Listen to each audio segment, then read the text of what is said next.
రాష్ట్ర క్యాబినెట్లో అసమ్మతి రగులుతోంది, రకరకాలుగా రగులుతోంది. రీసెంట్గా మంత్రి పొన్నం ప్రభాకర్ గౌడ్ గారు అడ్లూరి లక్ష్మణ్ కుమార్ గారి మీద కొన్ని వివాదాస్పదమైన వ్యాఖ్యలు, కొన్ని మతిముతి తప్పినటువంటి వ్యాఖ్యలు, అవి నిజంగా కూడా చెప్పాలంటే ఏ మనిషి కూడా కొంత మాట్లాడేటప్పుడు ఆలోచన చేయాలి. తోటి మంత్రి అయినా ఆ మంత్రికి కొంత మనం విలువ ఇవ్వాలి, ఆ మంత్రిని మనము కాపాడుకోవాలి. మన కింది స్థాయి నుంచి వచ్చినటువంటి మంత్రులను వచ్చినట్టు నోటికి వచ్చినట్టు మాట్లాడి అలా నవ్వుల పాలైపోయాడు పొన్నం ప్రభాకర్ గౌడ్ గారు. పొన్నం ప్రభాకర్ మన ప్రెస్ మీట్ మన ప్రెస్ మీట్ పెట్టినప్పుడు ఆ ప్రెస్ మీట్ లో ఆయన మాట్లాడినటువంటి మాటలు ఒకసారి ఇక్కడ చూస్తే, ఇదిగో ఆయన ఉన్నకాడ ఉండడు, అన్ని కోతి చేష్టలు చేస్తూ ఉంటాడు. నిజంగా కూడా అన్ని కోతి చేష్టలే చేస్తూ ఉంటాడు. ఒక మంత్రిని ఎట్లా విమర్శిస్తున్నాడు చూడండి. ఒక మంత్రిని విమర్శించడం కాదు, దాన్ని ఇక తీసి పడేయడం అన్నట్టు, బూతులు తిట్టడం అన్నట్టు. ఇక చూడండి, ఇగో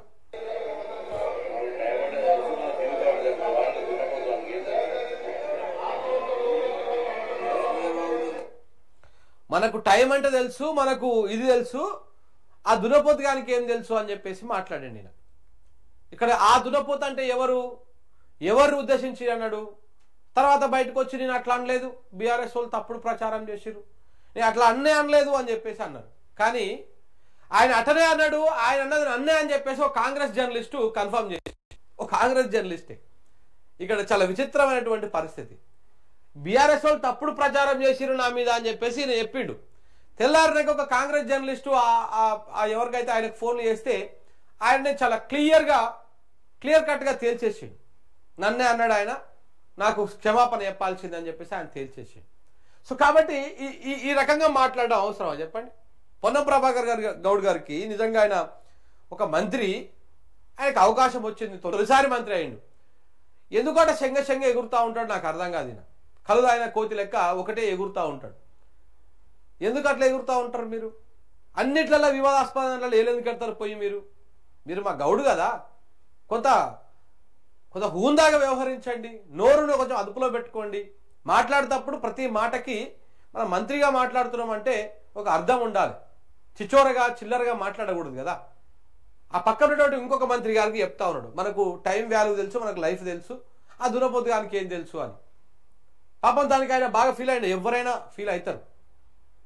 ఇలా మాట్లాడితే ఇది రేవంత్ రెడ్డిని మించిపోతున్నాడు. ఈయన రేవంత్ రెడ్డిని మించిపోతాడు. రేవంత్ రెడ్డి గారు కూడా గిట్లనే మాట్లాడతారు. రేవంత్ రెడ్డి గారు కూడా ఇదే రకమైనటువంటి సంభాషణ ఉంటుంది. ఆయన గతంలో పాలమూరులో సభ పెడితే మాట్లాడలే, చెప్పులు కుట్టుకుంటాయనని ఎమ్మెల్యేని చేసిన, బట్టలు ఉతుక్కుంటాయనని ఎమ్మెల్యేని చేసిన, అంటే ఎంత తీసివేత ధోరణి. మన మాదిగ సోదరులు డప్పు కొట్టాలి, మన మాదిగ పిల్లలు డప్పు కొట్టాలి, ఇవన్నీ కూడా ఒక తీసివేత ధోరణి. ఒక అవతలి కులాల మీద గౌరవం లేకపోవడం సేమ్ అలాగే ఉన్నది. వారి కింద ముఖ్యమంత్రి గారు ఎట్లా ఉన్నారో వారి కింద ఉన్నటువంటి మంత్రులు కూడా అదే రకమైనటువంటి తరీకాలో ఉన్నారు. ఈ పద్ధతి మంచిది కాదు, ఇది మార్చుకోవాలి. ఇది మార్చుకోకపోతే కష్టం. ఈ తరీకా మార్చుకోకపోతే ఇక ఇది ఇట్లా ఉంటే ఇప్పుడు ఏమైంది, చివరికి అది కాస్త రచ్చరచ్చ అయిపోయింది. దాని మీద కొంతమంది ఎస్సీ సామాజిక వర్గానికి సంబంధించినటువంటి వాళ్ళందరూ కూడా సీరియస్ అయ్యారు. మా మంత్రి ఇట్లా అవమానపరుస్తారా అని చెప్పేసి సీరియస్ అయ్యారు. ఒకసారి ఇక్కడ చూస్తే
కన్సల్ట్ మినిస్టర్ నేను టైం ఫిక్స్ చేసుకున్నా, నేను 3:30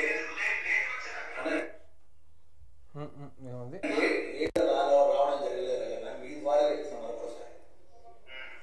అజ్మద్ ఎక్స్పోర్ట్ చైర్మన్ అజ్మద్ భాయ్ ఈ యొక్క కార్యక్రమాన్ని సబ్మిట్ ఇష్యూలో కూడా 2 రోజుల కింద 2005 సంబంధించినటువంటి ఎక్స్పోర్ట్ మనం జీవో ఇస్తున్నామన్నా, మీరు అనుమతి అనుమతి వారికి ఇస్తా అని చెప్పి నేను దానికి సంబంధించిన పేపర్ వర్క్ ఫార్మాలిటీస్ అదే మా ఆఫీషియల్ చేయించి జీవో ఇస్తే జీవో అన్న మన పంపిణీ అయితే మన డిపార్ట్మెంట్ కదా అన్నపై మన క్షమాన్ని మైనార్టీ కార్పొరేట్ చైర్మన్ పిలవండి, మనం అందరం కలిసి ఇద్దామంటే ఇంకెవరు మీరు ఎవరైనా ఇవ్వండి, నాకు అభ్యర్థులు అయితే నేను 3:30 వస్తానని ధర్మంలో ఉన్నా, నేను 3:30 బయలుదేరి వస్తానని చెప్పి నేను 3:30 బయలుదేరి వస్తానని చెప్పి ఇది జరిగినటువంటి వ్యవహారం. ఆయన ఓ ఛానల్కి ఫోన్ చేసినప్పుడు మొత్తం చెప్పుకున్నాడు, అదంతా బయటకు వచ్చేసింది. ఇక బయటకు రావడంతో ఇప్పుడు పొన్నం ప్రభాకర్ గౌడ్ పరిస్థితి కుర్తిల వడ్డలక తీరు అయింది.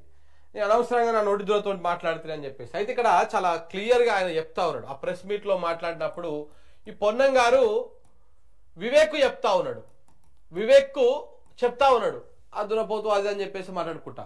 ఈ వివేక్ను కూడా విమర్శిస్తా ఉన్నాడు. ఎవరు? అడ్లూరు లక్ష్మణ్ కుమార్. వివేక్ సరే పొన్నం ఆయన మాట్లాడినప్పుడు కనీసం వివేక్ అయినా కొంత విజ్ఞతతోటి, ఎందుకంటే ఆయనకు మేము కార్యకర్తలుగా పనిచేసినాం, ఆయనకు ఎన్నోసార్లు ఆయనకు ఓట్లేసి ఆయనను గెలిపించినాము, ఆయన మా సామాజిక వర్గం సంబంధించినటువంటి బిడ్డ, ఆయనైనా కనీసము నిలువరించే ప్రయత్నం చేయాలి. గడ్డట మాట్లాడుతూ పొన్నం ప్రభాకర్ నువ్వు నీకు బుద్ధి లేదు, అదే మాట్లాడే పద్ధతేనా అని చెప్పేసి అనాలే అనకుండా ఆయన కూడా సైలెంట్ గానే ఉన్నాడు. నాకు బాధ అనిపించింది. పొన్నం ప్రభాకర్ గౌడ్ గారు 24 గంటల లోపల క్షమాపణ చెప్పాలని చెప్పేసి నేను ఆయన మాట్లాడడం జరిగింది. ఈ వీడియో ఆ ఫోన్లో మాట్లాడినటువంటి వీడియోని రికార్డ్ చేసుకొని అడ్లూరు లక్ష్మణ్ కుమార్ అందరికి మీడియాకి ఇచ్చేసి